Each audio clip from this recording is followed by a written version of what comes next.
شكرا يا ربي شكرا هديت قلبي شكرا نورت دربي شكرا شكرا يا رب شكرا يا ربي شكرا. You see, my brothers, you know what I love about the Sahaba? The Sahaba were real people. Many of us, we like to praise the Sahaba so much so to the point where we start painting this picture like they never did anything wrong. Well, you're very wrong. Sahaba did a lot of things wrong, but that's what was beautiful about them, because they made mistakes. Then the way they dealt with their mistakes is what makes them so special and so unique. My time is short. One particular incident. After one of the battles, there was booty of war, gold, silver, swords, shields, stuff like this. So the Sahaba gathered, there's a lot of it, it's money.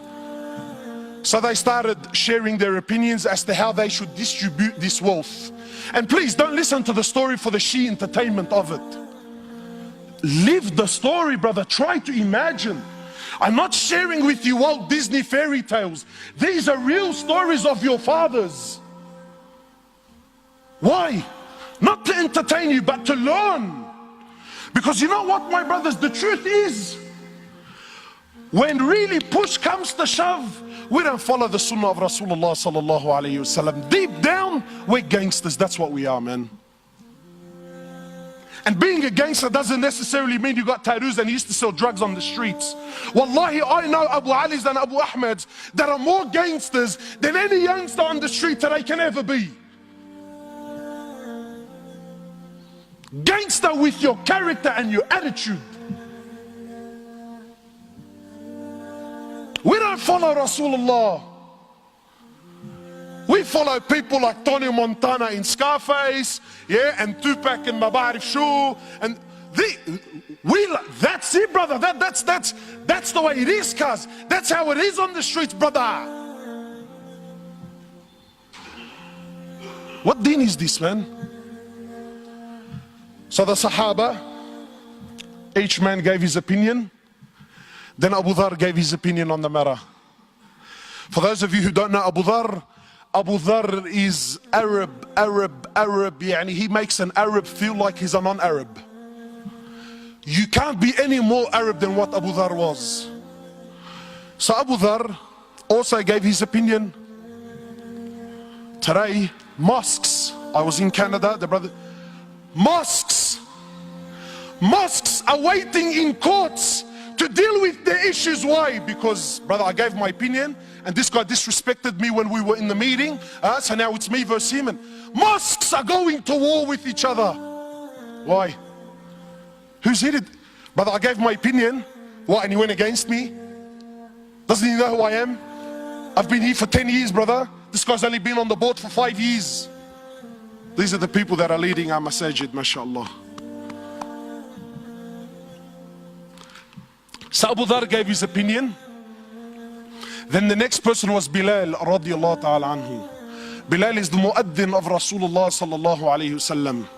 Bilal not only used to be a slave, but an Abyssinian slave, meaning he was black. So as far as society is concerned, talk about being rock bottom. But you see, Islam came to break this. So when Bilal gave his opinion, he says, Abu Dhar, I disagree with you. Allahu A'lam, I think this is what we should do with the wealth. So Abu Dhar, imagine being put on the spot in front of everyone. He says, even you, ya Bilal, even you son of a black woman, even you're going to disagree with me today. These are big words. So Bilal, rightfully so, got very upset. He picked himself up and went to the Prophet of Allah. Now I want to pause here for a minute, because I want to prove my point that we don't follow the sunnah of Rasulullah sallallahu alaihi wasallam. We follow the sunnah of who? Sheikh Tony Montana, mashallah, and Maulana Tupac. When we hear the story of the Sahaba, we exclude our life and our societies. Well, because it's different times. My brothers, I want to ask you sincerely, and I want you to answer sincerely. This act that Bilal did by picking himself up and going to the Prophet of Allah to complain. What is this act called in this day and age that we live in today?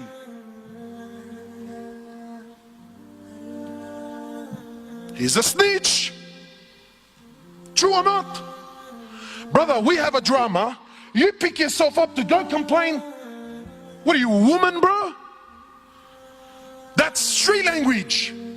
You see, but Bilal wasn't corrupted by your Tupac and your Tony Montana. Bilal was affected by your Prophet, who you claim that you follow. You see, Bilal had something in his heart, so he went to someone that can help him with this situation. You and I, nah. That makes me less of a man. Nah, Habib. I'm gonna hold it in my heart.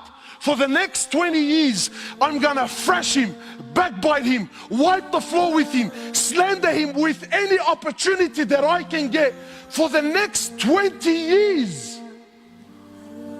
But I won't go to someone that just might be able to help my situation.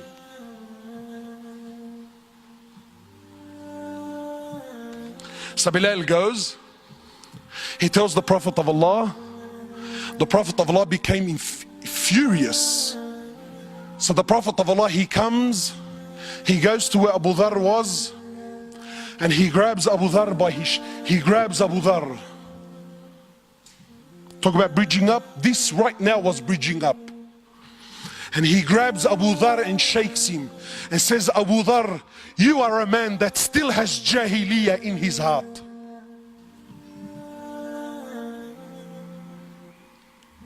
So what did Abu Dharr do? That little Aqday, is that what he said? Eid al-Quran, that's not what I said. Allah, wallahi, I didn't mean it like that, bro. See, let me tell you the difference between a man and a so-called man. A real man is a man when he acknowledges that he really was in the wrong, he admits that he's in the wrong. So Abu Dharr lowers his head. He understands that he hurt his brother. He understands he upset his Prophet. So how did he deal with the situation? Did he stop praying at that masjid so that I don't see Bilal? Because that's how we deal with our issues, isn't it?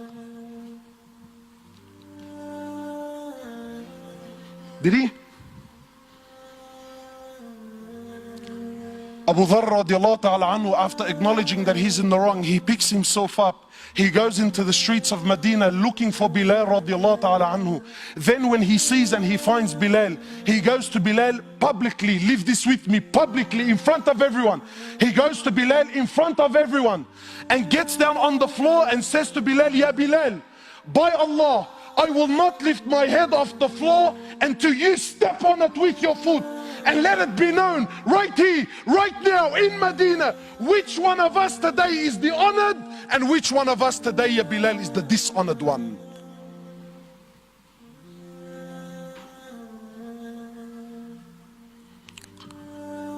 Come on, man, how come I haven't heard this story before, bro? So what did Bilal do?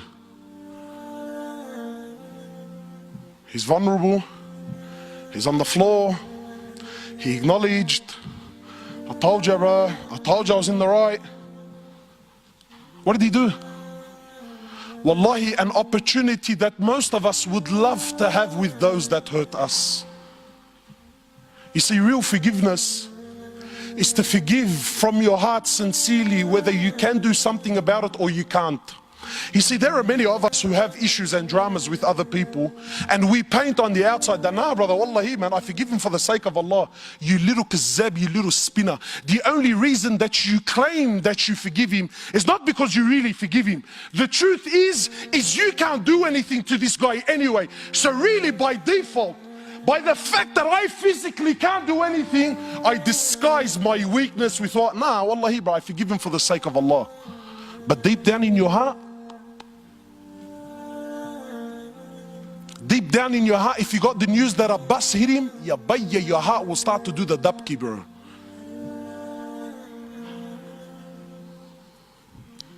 Some brothers tell me, you know, cuz, listen, wallahi, bro, wallah, you know, I forgive him. Wallahi, I forgive him.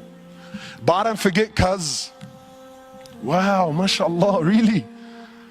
You forgive but you don't forget? Well, I got news for you, bro. If you forgive but don't forget, you didn't forgive to begin with. You see, this topic is not as juicy as what you first thought, eh? Why? Because it's hard on the nafs. Because this is real deen. This is real deen. So what did Bilal do? Bilal gets down on his hands and knees. He kisses Abu Dhar on the forehead. He says, Abu Dhar, are you serious? I forgive you for the sake of Allah. Done, finished, dusted, never to be spoken about again. Not drag it on for 10, 15 years. Not forget the fact that hours before this, they were both on the same battlefield fighting for the same Lord. See, we don't have this in our societies anymore, man. Why? Because today weakness is seen as what? Forgiveness is seen as what? But that's weakness, brother. La Habib. That's a real man. شكرا يا ربي شكرا هديت قلبي شكرا نورت دربي شكرا شكرا يا رب شكرا يا ربي شكرا هديت قلبي شكرا